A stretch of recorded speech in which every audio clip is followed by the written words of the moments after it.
welcome to Don't Shout at the Telly with me, your host Saliha. We're delighted to have with us today Suzy Dean, writer and journalist. Suzy is going to be talking to us about alcohol and booze bans. Thank you. According to the NHS, alcohol was responsible for 1.1 million admissions last year in hospital. According to the government, alcohol is responsible for 500,000 crimes and for 1.2 million assaults. So the attitude coming from the government is alcohol is a poison. The Lancet said it was worse than crack and heroin in a report they published last month. So the government have taken it upon themselves to stop us all from drinking, essentially. They've made it much harder for under 18s to buy alcohol. You've got the Think 21 and Think 25 initiatives.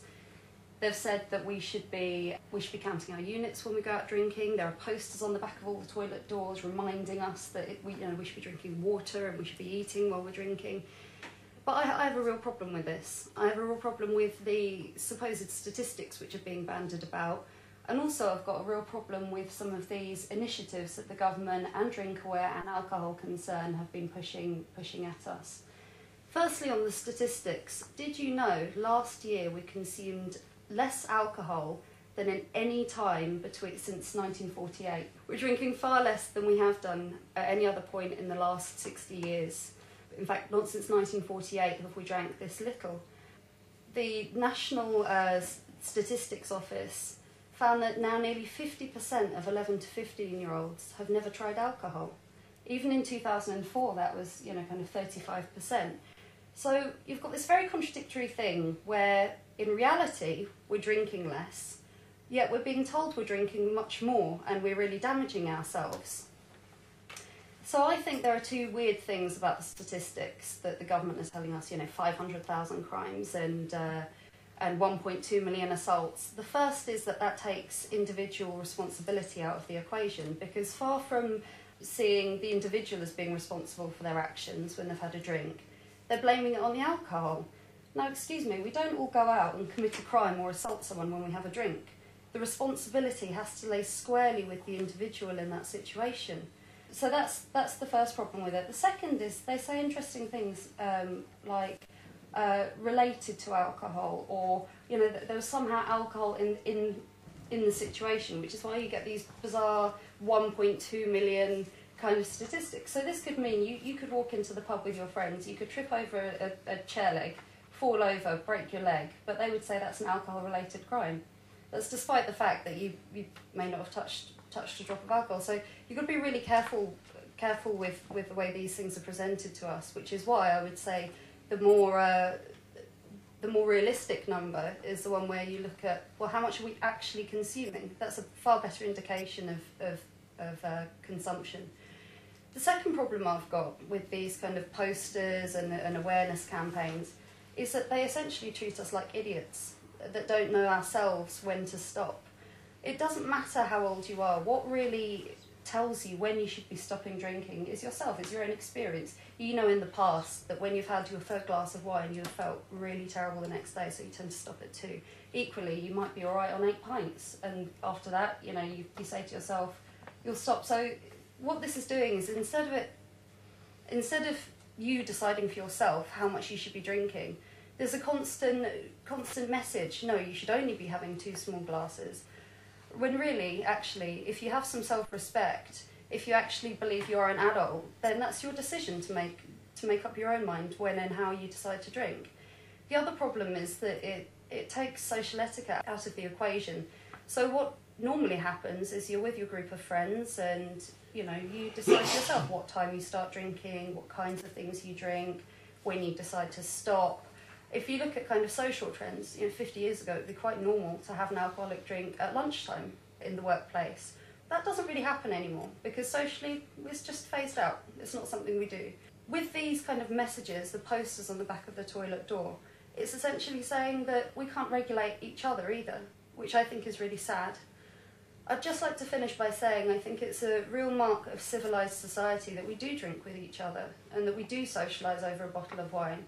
I think it would be a very antisocial society if we all thought it would be far better to sit at home with a glass of water or to limit ourselves to the 1 small glass of wine that we're told we should have. Obviously, the government are starting to introduce new tactics to cope with certain social issues. Obviously, you're talking now about drinking on a whole.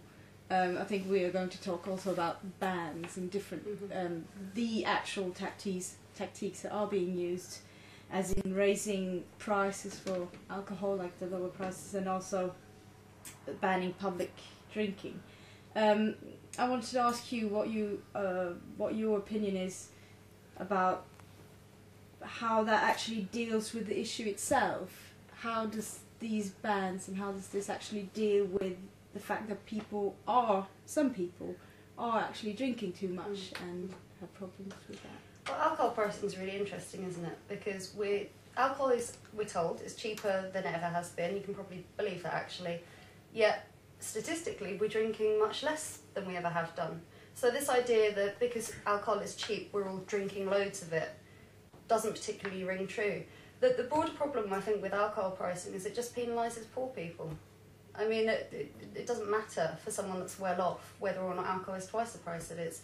And actually there is this kind of bashing the working class or bashing the poor that you see with a lot of these government policies. One of the things they do, if you have a look on the back of a Lambrini bottle, there's a picture of a pregnant woman holding a drink to her mouth with a red line through it, right?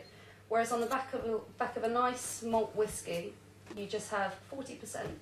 Lambrini, slightly chavvy drink. Oh God, you know, these people aren't going to understand percentages. Let's have a pregnant woman with a line through her on the back of it. Whereas, you know, your whiskey drinker is probably a bit more sophisticated. They'll understand that 40% is quite a lot. There's quite a lot of disdain there. And actually, if you look at the alcohol concern and the drink aware videos, I'm sure you've all seen them. But I mean, firstly, they're disgusting. But secondly, they are squarely focused on the less well-off in society. One of them is 4 guys in a pub, and they're all, "You all right, mate?" And they've all just ordered a pint, and the next scene is has a kind of caption at the bottom saying, "These men don't realise the next pint could kill them," or something dramatic like that. Just like you've got the videos of the teenagers who are going for their night out, and they play it back in reverse. And at the end of the night, you've got these boys and girls covered in sick in a toilet that looks like a squat, and you know, they're passed out over these, you know, kind of really scummy toilets. It's like something from Trainspotting, right? So I do think there is something in this whereby a lot of the time they're talking to the if you like, the poorer people in society, the people that don't know how to behave, and you know, I think there's a reason for that, which is that the government feel most isolated from those people. I mean, there was a time when the Labour Party was very representative of a lot of working people in this country. They've got hardly any membership. No one really, you know, kind of votes for them or feels like that Labour really represent them. So what you've got is almost a fear of the public and what they do when they're, you know, when they're out drinking. That the bans are in exactly the same vein. It's essentially the government saying they're scared of groups of people in parks, beaches, pubs, having a drink. I'm originally from Sweden, where we have a monopoly and quite heavy regulations on drinking. That has not taken away the fact that there are people with drinking issues. Perhaps also putting it in perspective to other sort of health issues of today. Obesity, for example, is not just people don't eat too much necessarily because fast food is cheap. In the US, for instance, we've had a big issue around food and diet, and for instance, First Lady Michelle Obama has been involved in a campaign with Walmart to change the pricing of certain foods to encourage people to purchase those foods which are healthier as opposed to ones that are not.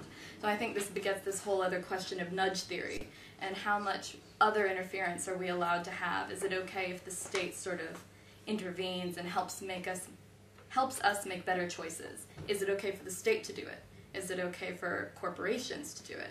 I'd be really curious what your perspective is on this, Suzy, if you think it's okay, or if it's even different, if a store chooses to do it, or if you have the leader of a country doing this hand in hand with a store. With the whole sort of alcohol being a social problem issue, first of all, I think as Suzy pointed out earlier, that it's kind of a completely overblown issue, that alcohol and drunk, boozy British people. It's completely overblown.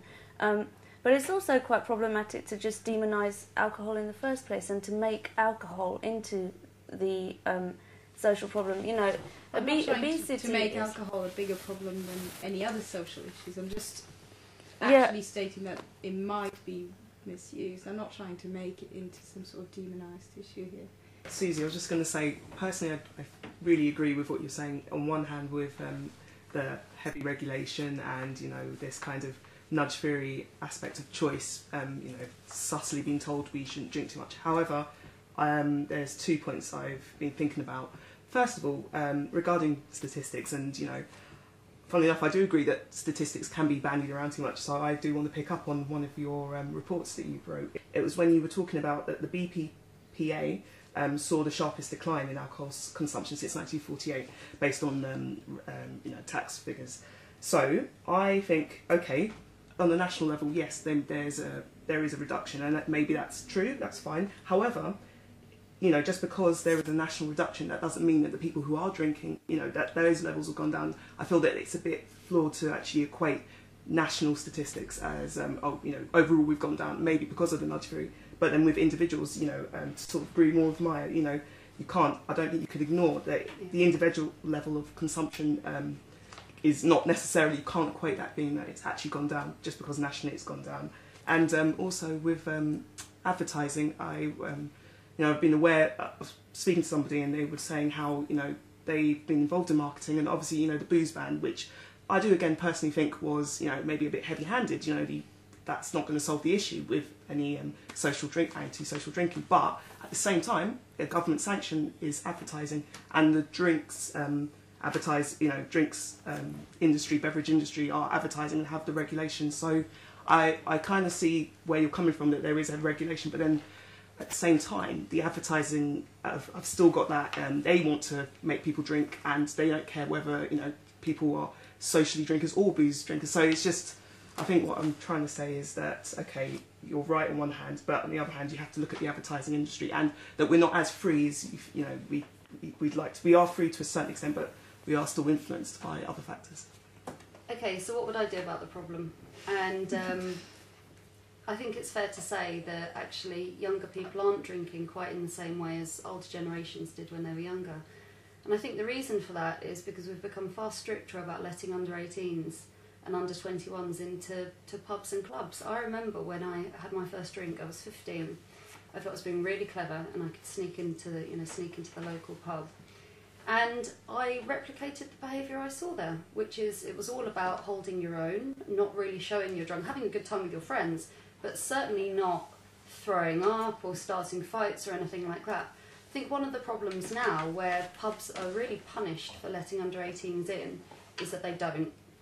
And so you get these groups of 16, 17-year-olds sitting in parks, drinking with each other, not really learning how to drink from anybody. And I think that socialisation into responsible drinking is very important, because otherwise you do get these situations where, you know, kids think it's funny to try and down a bottle of vodka. I actually think it's made worse by a lot of these alcohol awareness adverts, if you like, as well as programmes like Skins and Hollyoaks, actually, where any time a young person has a drink, they drink to excess, they're throwing up everywhere, they get raped. I mean, it almost says to young people, when you drink, this is what you should expect to happen, or this is what should happen when you get drunk. So the whole thing is topsy-turvy, and I think a real solution to this would be to relax the drinking laws that don't allow under 18s into pubs. Put it back to the common sense approach, where, you know, the pub owner might see a 16, 17-year-old, but let it go, but at the same time would say to someone that's 13, 14, sorry, you're a bit young. You know, it needs to be a more common sense approach rather than these hard-hitting punishments, essentially, from the government for letting young people into pubs and bars. On this discussion about, you know, that we do have a problem, we are drinking too much, a guy called Richard Smith in 1987 was asked by the government to come up with a mark of how much people should drink. So he went off and he kind of worked on this for about 6 months. He came back to the government and he said, I'm really sorry, you can't put a marker for men and women. They said, look, we really need you to do this. So he arbitrarily said 14 units for a woman, 21 for a man. Since then, other studies have been done, right? The World Health Organization did one in 2000 and actually found that men could have as many as 53 units and women as much as 36 units. But the government thought, no, we can't revise things because then it would suggest that people can drink more. So what I'm getting at is when you kind of say, well, there's a problem with drinking, or we know people drink too much, actually, do they? All of the measurements around units and all the rest of it have been largely made up. And I would say a far more sensible approach to working out whether we're drinking too much is to look around at your friends and your family. Actually, everyone I know gets up and goes to work in the morning, even if they're a bit hungover. I'd say we probably know when we're in crisis when half the people we know don't get up in the morning, spend all day drinking. We're not really living like that, are we? And I guess the last thing I'll pick up on is this point about marketing. All marketing is about getting people to buy your product. All marketing. We do apply our rationality when we walk into the supermarket. We decide what to pick up. So actually, I wouldn't regulate the marketing of alcohol over anything else. I agree with you that the government shouldn't have control over our lives in that way, but there's evidence to show that alcohol does create violence and anger, and it increases your emotion, whether it's depressor or an enhancer. And if it's creating problems in society, we, as a liberal society, we're supposed to believe in the social contract, that we give our tax or whatever to the government and they protect us. If there's nothing being made against alcohol, there's no protection there. Well, if a drunk person assaults another, the police will come and arrest them because they've assaulted somebody. That is the deal, right? They've broken the law, they'll get punished for it. Drinking alcohol isn't breaking the law. And the problem is that a lot of the time when you're talking about, so many crimes are committed after a drink, this is how alcohol is responsible rather than the individual. At some point, we've got to take responsibility for our own actions. When it comes to like access to information and things like that, you talk a lot about the adverts on the back of the toilet saying so many drinks means you will be throwing up at the end of the night and being a police cell or whatever. Do you not think that when it comes to government's role, especially with independent bodies and funding like that, do you not think it's their role to inform? What's your views particularly on how much they should inform? I think the problem is that when the government step in and start telling you how much to eat, how much to drink, how often to exercise, you stop relying on yourself and the people around you. And actually what connects me to everybody else in this room is we're all part of the same society, so we can sit here and have a drink. Oh, how much do you drink? How much do you drink? And you get a measure of whether you kind of drink roughly the same as everyone else, or you might be drinking more, you might be drinking less. And that for me is where I want to get my understanding of how much I should and shouldn't be drinking, not the government. What do the government know about how much we should all be drinking? Why do you trust the government more than people in this room to tell you how much you should be drinking? I'm not saying a government should implicitly imply, like, by an advertising, what you're saying is it's saying that it's going to 21 units is harmful. I'm not saying that kind of information. I'm saying there is medical information that it harms your liver. Yeah, your liver is very quick harming, as you say, it's proven by the World Health Organization. The 54 units is actually the unit that a body can take for a man.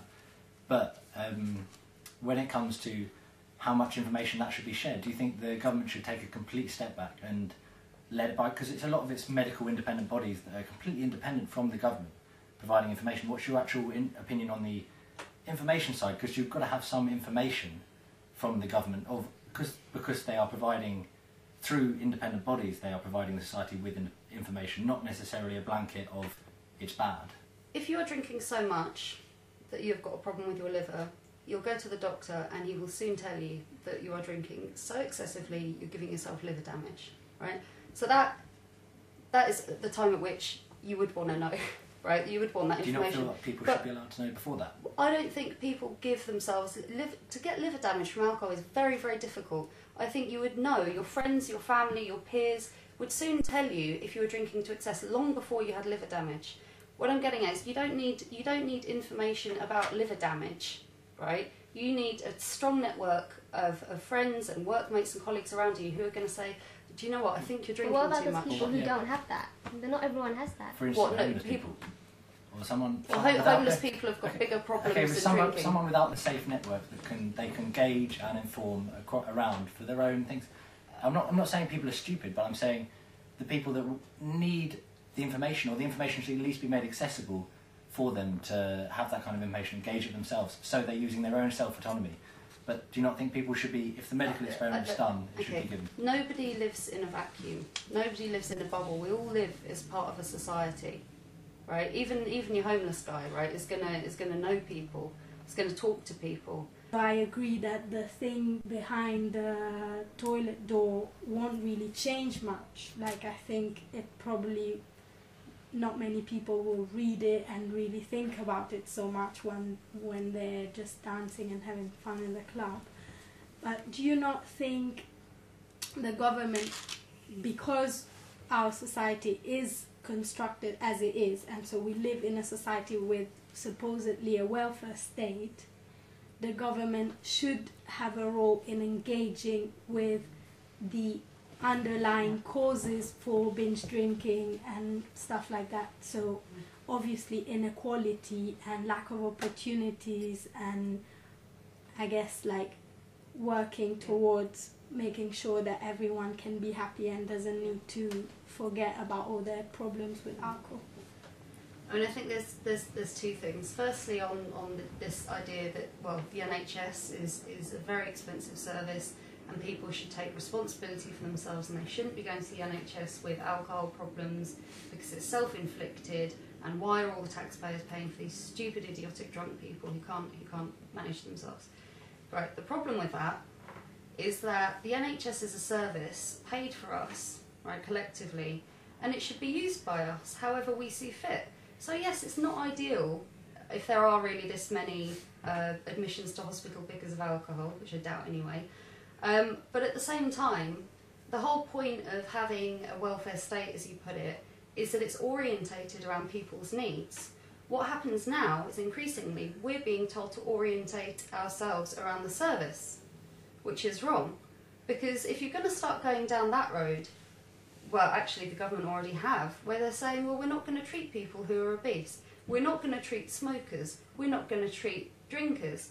And at some point you've got to say, well, hang on a minute, it's not for you to tell me why you are or are not going to treat me. I've paid for this service along with everybody else, and it's part of being in a free society that you actually have you tolerate that to an extent. But do you not think precisely because the government should provide free healthcare for everyone, they also have a responsibility to get involved and improve people's health?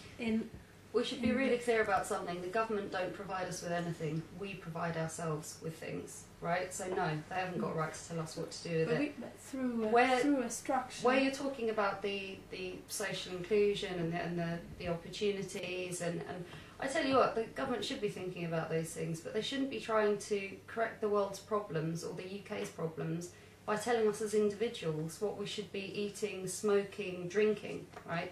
If they want to sort out equality of opportunity, maybe they should start raising the levels of education. Exactly. Maybe they should start. There's lots of things they should be doing, and to focus on our habits is a very narrow, small-minded way to try and resolve the problems that we do have. And actually, they, rather than spending their time obsessing about what we're putting into our bodies, they should spend some time obsessing about how they're going to revive the economy. Yeah. In a way, it feels like they're often getting out of what they should be doing by focusing on these issues.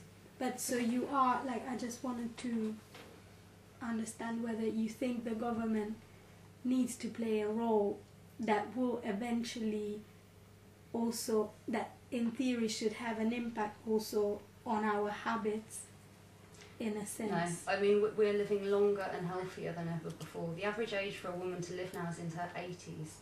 But, we don't need the government to tell us what to consume. Everyone in this room knows what time to go to bed, don't they? You decide yourself because you know what time you've got to get up and that you've got to go to work. You also tend to know when you want to eat. You're usually hungry, right? So the idea that you can't choose when to have a drink is really patronising, isn't it?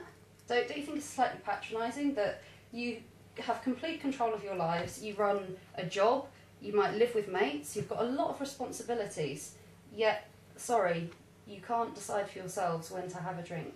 The government, they're saying things, but it's not like they're making you not drink, at least with regards to the information campaigns and things like that. I think stopping people drinking, pouring out their drinks is a separate matter, but they're not making you do anything. And as far as information goes, you've got marketing in which there's a huge amount of money, and they've got the money to put in the research to find out what things influence people's decisions. And sure, that's not just for drinking, it's for just, it's a commercial reality. But buying some kind of, buying a stick of lipstick is not as potentially harmful, or it's not potentially harmful, whereas buying alcohol is. And if you've got aggressive marketing behind that, and you combine that with a kind of social pressure, that's a very powerful thing. And shouldn't we be looking at, there seems to be an assumption that, what you said earlier about getting into the drinking culture, there seems to be an underlying assumption that you should drink, but shouldn't it be more the case that actually you should be able to find out everything transparently, and that includes statistics that shouldn't be misleading, and then you make your own choice, not that there should be a pressure to drink or a pressure not to drink, but that you should really have the power to decide yourself. But I'm a bit sceptical about, the marketing, because I feel that they demonise alcohol, and they kind of, because I'm Portuguese, and I grew up with my dad drinking 2 glasses of wine, 2 glasses, at dinner or lunch, and that was a normal thing, I didn't see it as a bad habit, and so I'm a bit sceptical, because, the advertising is almost suggesting that the norm is that everyone is alcoholic, or or has a drinking problem. So yeah, I agree with you on that point. I agree on many levels with what you're saying. I think a top-down policy in abstraction is a definite problem, right? But it's not just that there is this malevolent government that wants to infringe upon our lives. It is that people on a daily basis are experiencing, I don't like the term, right, but let me use it in this instance, antisocial behaviour in town centres, in pubs, in drinking areas, and they are making the demands upon the state to do something about these issues, right? So it's not simply that the government want to infringe, and I agree that they are, and they're abusing their powers, and I'm not empowering the state in any sense in what I'm saying here, but where this action is coming from, and the reason they're focusing on it is not simply their will and their caprice, it's that they are being made to by other sections of our society. And if we are going to push this democratic argument so much, then there is a heavy argument within many sections of the society that is pushing for a reduction in alcohol, right? And to further that point, it's actually become, it's an integral part of how we see ourselves, right? English identity, the English Defence League, their rallies, Tommy Robinson talks openly about how he feels that the Muslims want to stop him from drinking, and that's his right, right? And this affirmation that this is part of our culture, and that as much comes from the state of this situation as anything else. Alcohol is a social lubricant of our society in so many respects, and actually is kind of an expectation that you work hard, you play hard, that you kind of are required in your free time to let loose, because otherwise you're not going to be a productive worker. It benefits so much of our society to have alcohol. I don't think it's, I'm kind of hesitant to see being opposed to the top-down government policies as then being pro-alcohol, which I see as being just as influenced by the powers that be. But if the state starts intervening on our private life like that... No, I'm not advocating that they intervene on our private. I also disagree with infringing on our lives by creating bans, but then again, these alcoholics, if there are any alcoholics, are they not infringing on everybody else's rights if they're imposing on us, whether it's violently, medically, socially? Even if they were, I don't think that targeting alcohol, it's the point. You should target the social issues behind the alcohol abuse. So. The point you make, and actually kind of your points come together about antisocial behaviour, and actually, well, aren't there some people calling for these kind of interventions? Yes, there are, because if you think about the way things are now, if you see a group of youths drinking, drinking on a bus, and they're making some noise and being really annoying, rather than individuals or a couple of people on the bus standing up and saying, stop it, right? Grow up, stop it, deciding whether or not to take the alcohol off, and basically deciding what the right thing to do is in that situation. You now have these posters which say do not drink on the bus. So the problem is that they're institutionalising and they're kind of reinforcing the alienation between people rather than overcoming it. You're better off not to have those policies there and to be in a position where adults in society have to act like adults in society and actually stand up and sort out the kids when they're misbehaving on the bus, than to have the government there every step of the way. Because what happens is we become more and more isolated from one another, relying more and more on the government. So in the end, we feel really close to the government, that the government can tell us what to do, and we feel safe because there's this warning here and that warning there. But actually, we live almost in fear of the people around us. Actually, it's far more social and far more positive if we do have people drinking in parks and beaches, because not only is it actually pleasant to sit out in summer with your friends and have a drink, but if there is a problem, it should be our responsibility to sort it out. I think to pick up on your point about information and action, and why can't you just have information and people go off and behave as they see fit off the back of it. I think if we're honest about this, the information has consequences beyond just the way we behave. It opens the door to all kinds of government policy, which is often very, very liberal. Well, Wetherspoons now, if a mother goes in with her child, they won't give her more than one alcoholic drink. A lot of bars will not give you more than 3 alcoholic drinks. In Scotland, they're piloting a token system where when you want to go and get a drink, you have to take up this thing, which will have your name on it, and they stamp it every time you buy a drink so that they can see how many you've had, and at some point they can say, you've had your recommended units for today now, so off you go. So although you're kind of suggesting the information can exist out there without there being any consequences to it, or it's just there for people to use, the fact is it does result in a lot of these kind of measures which are actually very damaging to the way we want to socialise and be with each other. And that really should be priority over what the government think you should and shouldn't be consuming. There were 2 points made about the culture of drinking and all the rest of it. You said, can you go out and not drink? Of course you can go out and not drink, but there is definitely a drinking culture in this country. I was thinking earlier, because I come from Italy, and it's very different, like no regulations whatsoever, lots of nice alcohol around, but I guess people drink more for pleasure and not so much for this getting drunk, like that's maybe not the purpose. This is a bit of a generalization because also we have all sorts of problems and overconsumption as well, but definitely there is no age restriction as there is here, and I see that, I agree with you, like as very counterproductive. It makes it this taboo or like really attractive thing because people can't do it, so obviously it pushes people to overdo it.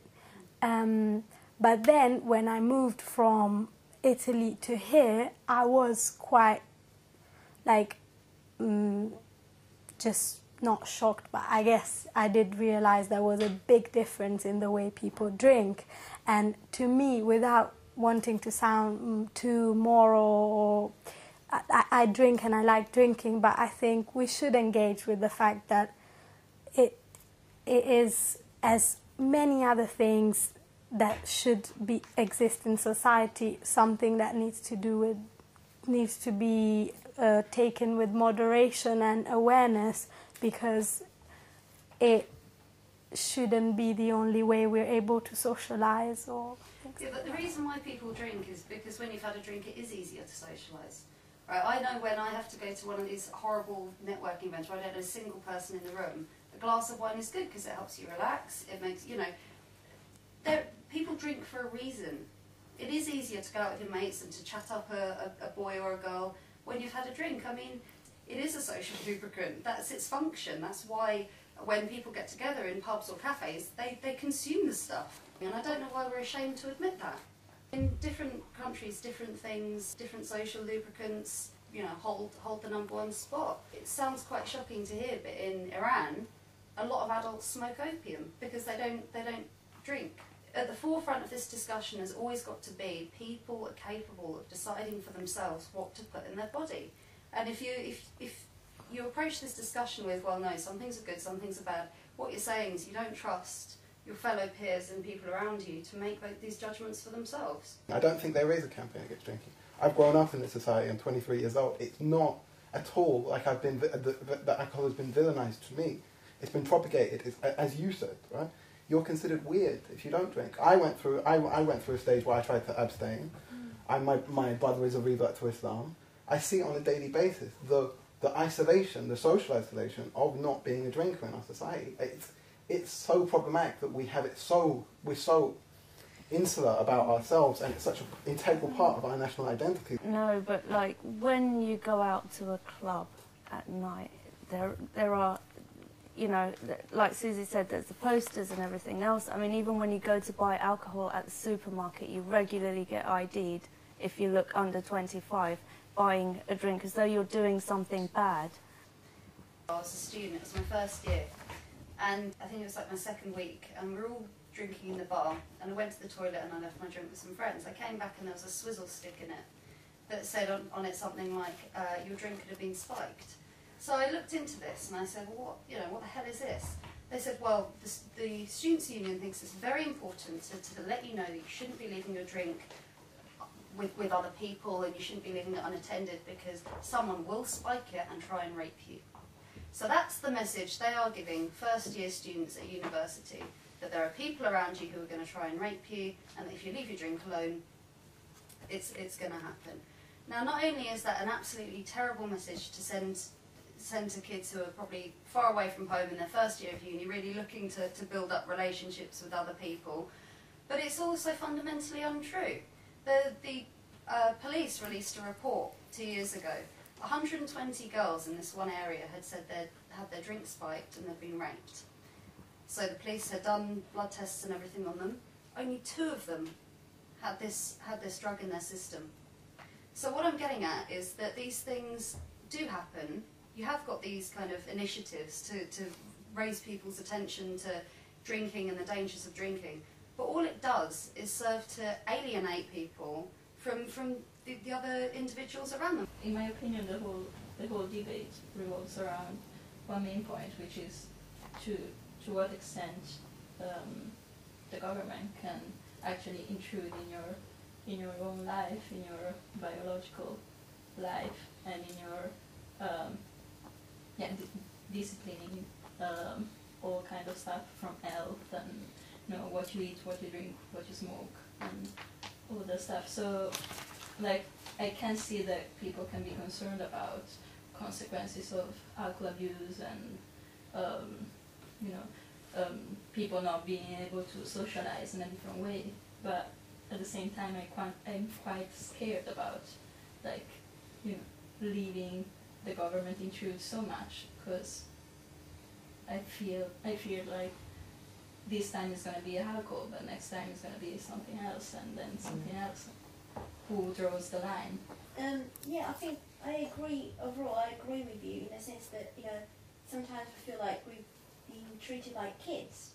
That we can't make conscious decisions about where to smoke, what to eat, how much, and where to drink.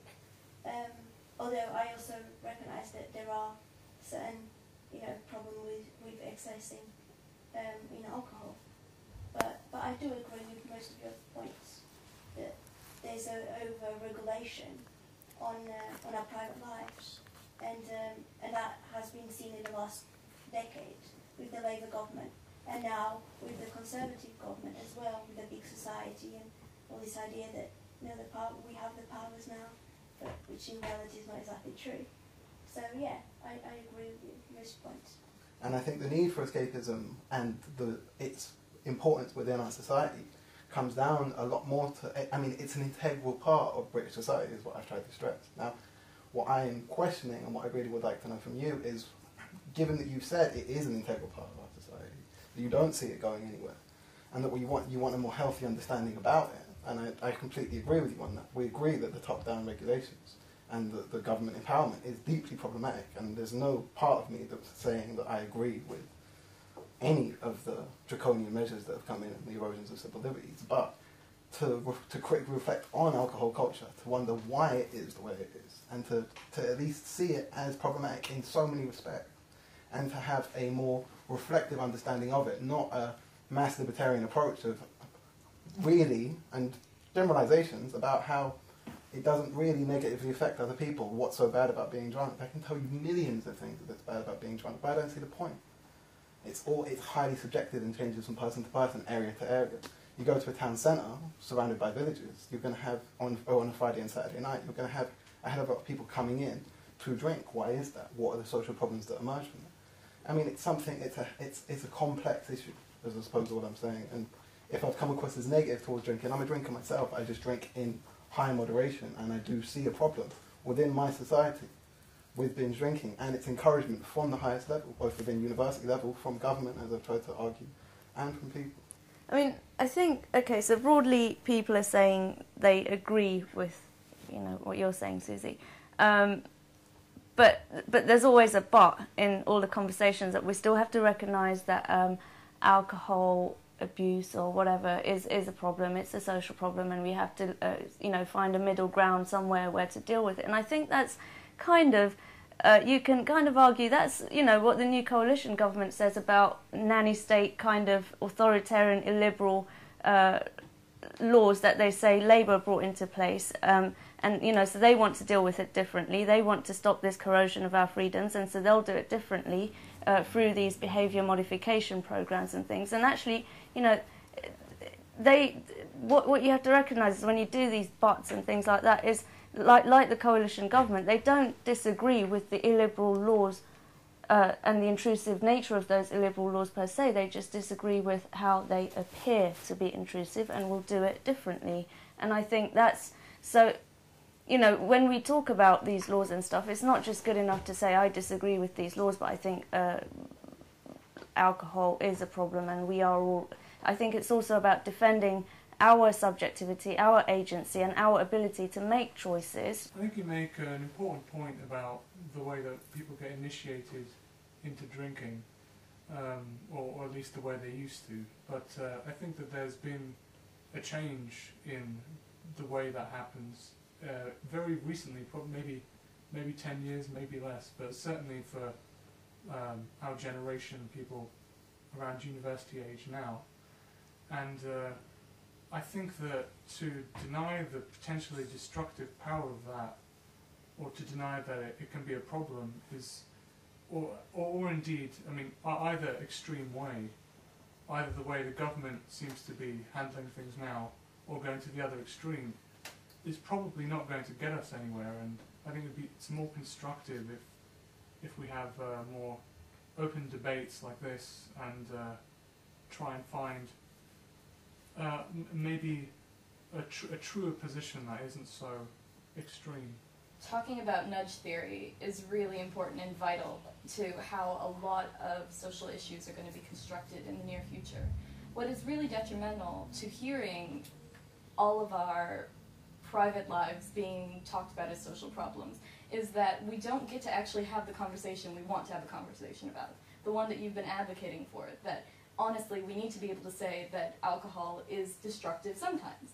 And when we have this context where only the government is the one giving that message, it makes those of us that actually feel we should be making these choices, we aren't able to say that either, because we feel so much on the edge. And I would say I feel on the edge, that I feel like I want to defend drinking so far that I can't actually acknowledge the reality I know is there. And I don't know how we reconcile that, how we reconcile the fact that obviously we don't want the government to be having this kind of discussion for us, but at the same time I want to be able to have that conversation with people. I also would add the caveat that I think you give marketing and corporations too easy a ride. I think that they play a really big influence in how alcohol is constructed in our society, and I want that choice to be mine. And I'm not comfortable leaving it in the hands of advertisers. And I mean, I don't think that's that different inherently than the state. I think in this discussion that the best way to think about it is in terms of what the good life is. And for me, the good life is one in which I make decisions and choices with other people in my society about what's right and wrong, not one in which the government tells me and everybody else in society what to do and what not to do. The discussion around alcohol and even food and smoking does all come at a cost, and not just the cost whereby we feel pressured to behave one way or another, but it comes at the cost of very more important discussions in society that we should be having. Why is the government so involved in what we're consuming and how we're consuming it? This is a very worrying trend, and it suggests that there's some mistrust there from the government as to how they think of the public, which is certainly worth challenging. All I would say is that when these discussions do arise about alcohol and how you drink and your attitude towards it, base it on your lived experience and how you interact with it. More often than not, people become almost a third party in the conversation, where they want to say, oh, but the government says this and young people behave like that, without saying, hang on, I'm a young person and I behave like that and there's nothing wrong with it. And I think more of that is actually more helpful to getting what is right and what is wrong out of a discussion, rather than just the conclusion that we need to have more discussion where we all take that third-party position and nobody really forms an opinion at the end of it. Well, I'm afraid that's all we have time for. That was a very interesting discussion. Thank you, Suzy. Let us know what you think. And if you want to get involved in Don't Shout at the Telly, email us.